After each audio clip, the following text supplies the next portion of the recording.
Chapter 2. The Pool of Tears. "Curiouser and curiouser!" cried Alice.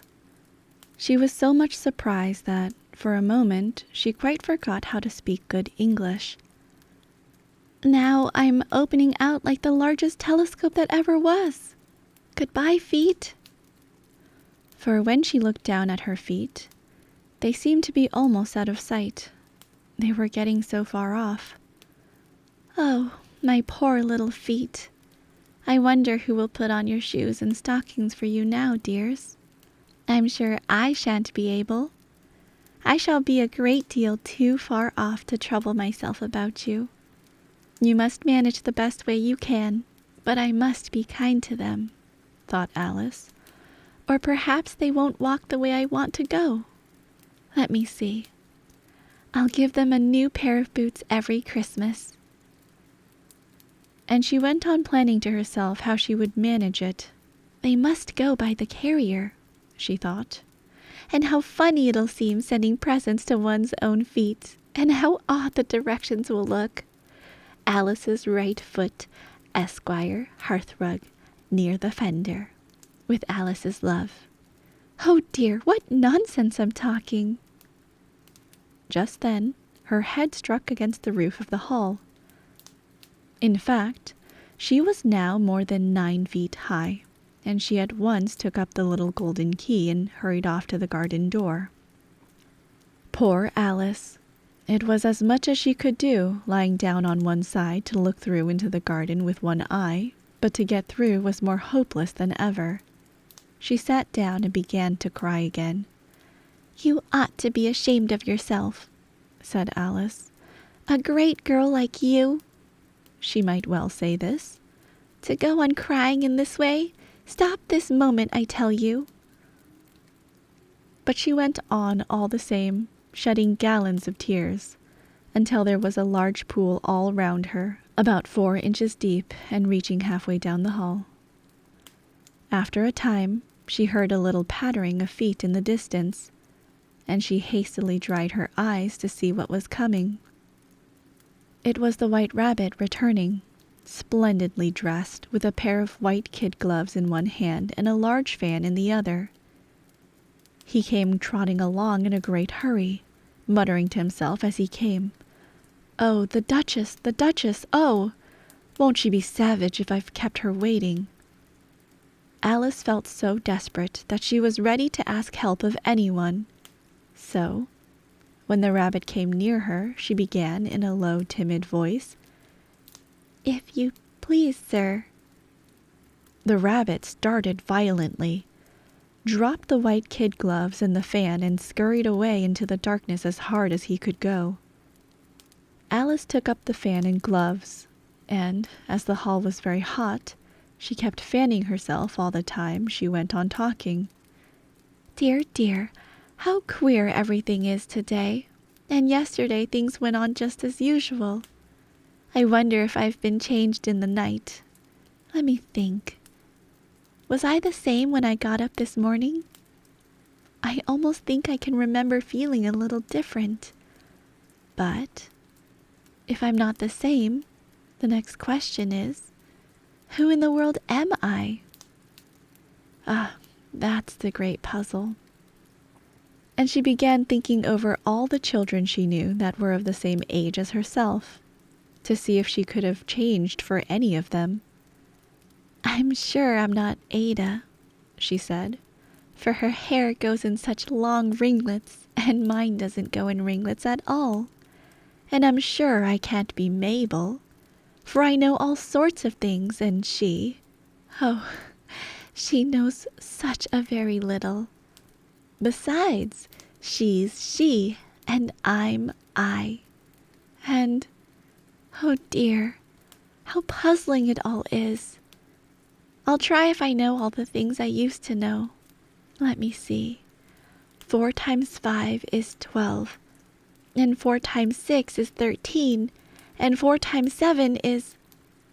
Oh dear, I shall never get to 20 at that rate. However, the multiplication table doesn't signify. Let's try geography. London is the capital of Paris, and Paris is the capital of Rome, and Rome... No, that's all wrong, I'm certain. I must have been changed for Mabel. I'll try and say, how doth the little... And she crossed her hands on her lap as if she were saying lessons, and began to repeat it, but her voice sounded hoarse and strange, and the words did not come the same as they used to do. How doth the little crocodile improve his shining tail, and pour the waters of the Nile on every golden scale. How cheerfully he seems to grin, how neatly spread his claws, and welcome little fishes in with gently smiling jaws.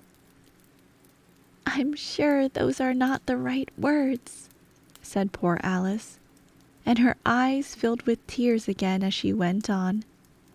I must be Mabel after all, and I shall have to go and live in that poky little house, and have next to no toys to play with, and, oh, ever so many lessons to learn. No, I've made up my mind about it. If I'm Mabel, I'll stay down here. It'll be no use their putting their heads down and saying, Come up again, dear. I shall only look up and say, Who am I then? Tell me that first, and then, if I like being that person, I'll come up. If not, I'll stay down here till I'm somebody else. But oh dear, cried Alice, with a sudden burst of tears, I do wish they would put their heads down. I am so very tired of being all alone here. As she said this, she looked down at her hands and was surprised to see that she had put on one of the rabbit's little white kid gloves while she was talking. How can I have done that? She thought. I must be growing small again.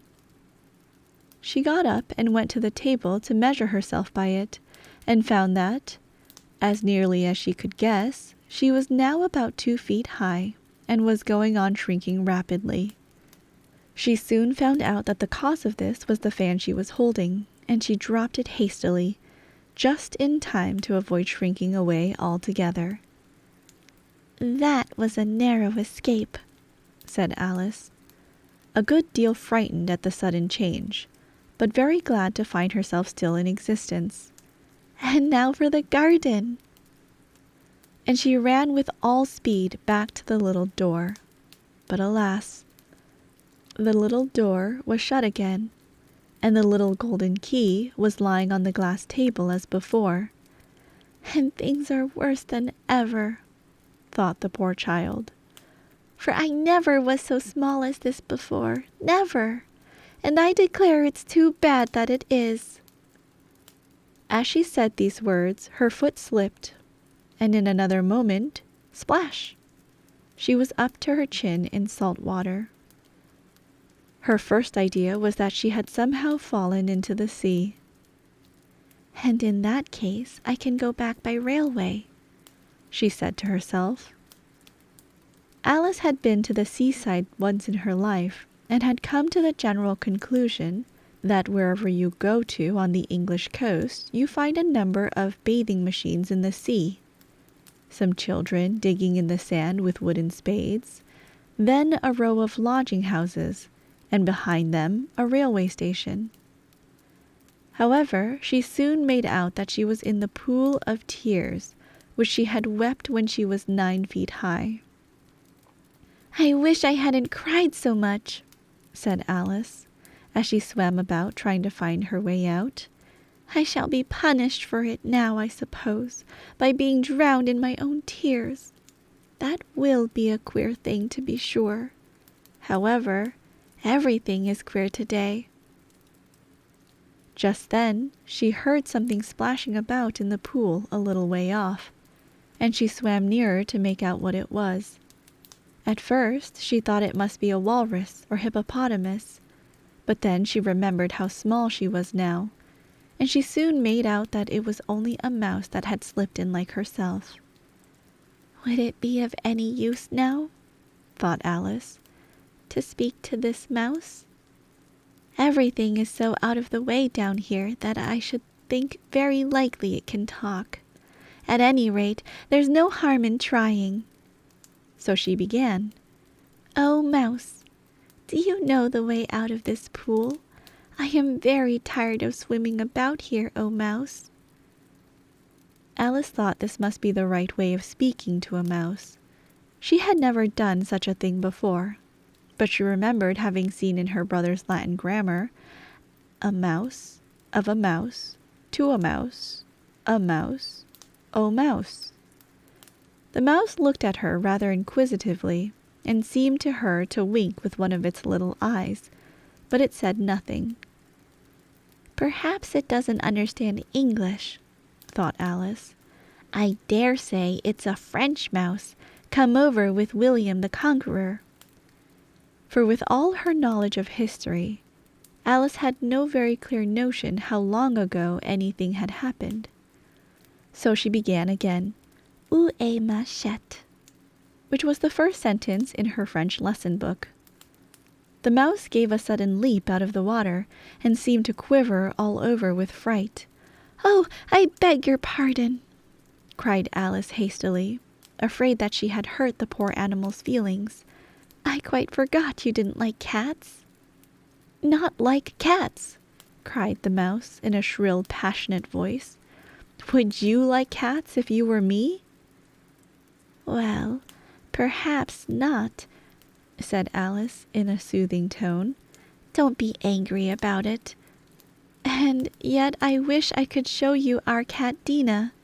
I think you'd take a fancy to cats if you could only see her. She is such a dear quiet thing," Alice went on, half to herself, as she swam lazily about in the pool. "And she sits purring so nicely by the fire, licking her paws and washing her face. And she is such a nice soft thing to nurse. And she's such a capital one for catching mice. Oh, I beg your pardon," cried Alice again. For this time the mouse was bristling all over, and she felt certain it must be really offended. "We won't talk about her any more if you'd rather not." "We indeed," cried the mouse, who was trembling down to the end of its tail. "As if I would talk on such a subject. Our family always hated cats. Nasty, low, vulgar things. Don't let me hear the name again." "I won't indeed," said Alice, in a great hurry to change the subject of conversation. Are you fond of dogs?" The mouse did not answer, so Alice went on eagerly. "There is such a nice little dog near our house. I should like to show you. A little bright-eyed terrier, you know, with, oh, such long curly brown hair. And it'll fetch things when you throw them, and it'll sit up and beg for its dinner and all sorts of things. I can't remember half of them. And it belongs to a farmer, you know, and he says it's so useful. It's worth 100 pounds. He says it kills all the rats and... Oh dear," cried Alice in a sorrowful tone. "I'm afraid I've offended it again."